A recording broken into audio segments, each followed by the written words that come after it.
Hi friends, ഇന്നൊരു പനീർ ബിരിയാണി ഉണ്ടാക്കുന്നത് നോക്കാം. അപ്പോൾ ഞാൻ ആവശ്യത്തിന് പനീർ എടുത്തു വെച്ചിട്ടുണ്ട്, കുറച്ച് റൈസും എടുത്തിട്ടുണ്ട്.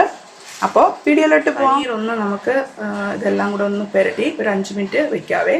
അപ്പോൾ കുറച്ച് മുളക് പൊടി ഇട്ട് കൊടുക്കും, കുറച്ച് മഞ്ഞൾപ്പൊടി ഇട്ട് കൊടുക്കാം, കുരുമുളക്, ആവശ്യത്തിന് ഉപ്പ്, എന്നിട്ടൊന്ന് നമുക്ക് നന്നായിട്ടൊന്ന് എല്ലായിടത്തും ആവണ വിധത്തിലൊന്ന് പുരട്ടി കൊടുക്കണം. വെള്ളം വെച്ചിട്ടുണ്ടായിരുന്നു, അത് നന്നായിട്ടൊന്ന് തിളച്ച് വന്നിട്ടുണ്ട്. ഞാൻ അതിലോട്ട് ആവശ്യത്തിനുള്ള ഉപ്പ്, നാരങ്ങ നീര്, പിന്നെ കുറച്ച് മസാല, പിന്നെ ഇഞ്ചി പേസ്റ്റും കൂടെ ആ വെള്ളത്തിലോട്ടൊന്ന് ഇട്ട് ഈ ചോറിനൊരു ടേസ്റ്റ് വരാൻ വേണ്ടിയിട്ട് അരി ഇട്ട് കൊടുക്കാം, ഇളക്കി കൊടുക്കാം. എന്നിട്ട് ഇത് വെന്ത് കഴിയുമ്പോഴത്തേനും നമുക്കൊന്ന് ഊറ്റിയെടുക്കാം. പനീറൊന്ന് ഫ്രൈ ചെയ്തെടുക്കാം. അപ്പോൾ പനീറൊന്ന് ഇട്ട് കൊടുക്കാം, ഒന്ന് ചെറുതായിട്ട് ഒന്ന് ഫ്രൈ ചെയ്തെടുക്കാം. പനീറൊന്ന് ഫ്രൈ ചെയ്ത് മാറ്റിയിട്ടുണ്ട്. വേറൊരു പാത്രത്തിൽ കുറച്ച് ഓയിൽ ഒഴിച്ചു കൊടുത്തിട്ടുണ്ട്. ഓയിൽ നന്നായിട്ട് ചൂടായിട്ട് നമുക്ക് സവാളയും പച്ചമുളകും കൂടെ ഇട്ട് ഒന്ന് നന്നായിട്ട് വഴറ്റിയെടുക്കാം.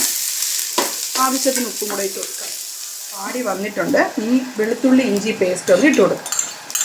ഇത് നന്നായിട്ടൊന്ന് വഴറ്റിയെടുക്കണം. അടുത്തത് നമുക്ക് ടൊമാറ്റോ ഇട്ട് കൊടുക്കാം. ഈ ടൊമാറ്റോയും കൂടെ ഒന്ന് നന്നായിട്ട് എല്ലാം കൂടെ ഒന്ന് മിക്സ് ചെയ്യാം. പാടി വന്നിട്ടുണ്ട്. ഇതിലോട്ട് മുളക് പൊടി,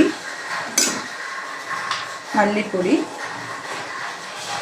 ഗരം മസാല ഇത്രയും കൂടെ ഇട്ട് നന്നായിട്ടൊന്ന് മിക്സ് ചെയ്തെടുക്കാം.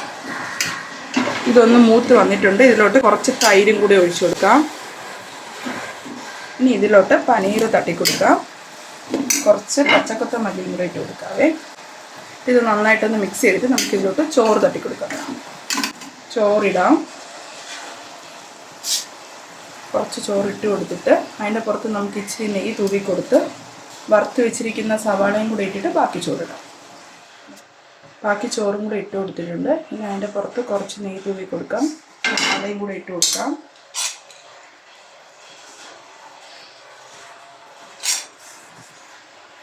ബാക്കി കൊത്തമല്ലിയും കൂടെ ഇടാം. പുതിനയിലയും കൂടെ ഇടണം. എൻ്റെ അടുത്ത് പുതിനയില ഇല്ല, അതുകൊണ്ട് കൊത്തമല്ലി മാത്രമേ ഇടുന്നുള്ളൂ. എന്നിട്ടൊരു 10 മിനിറ്റ് ചെറിയ തീയിൽ ഒന്ന് നന്നായിട്ടൊന്ന് അടച്ച് വെച്ച് ഒന്ന് ദം ചെയ്തെടുക്കാം. 10 മിനിറ്റ് ആയിട്ടുണ്ട്. നമുക്ക് തുറന്ന് നോക്കാം.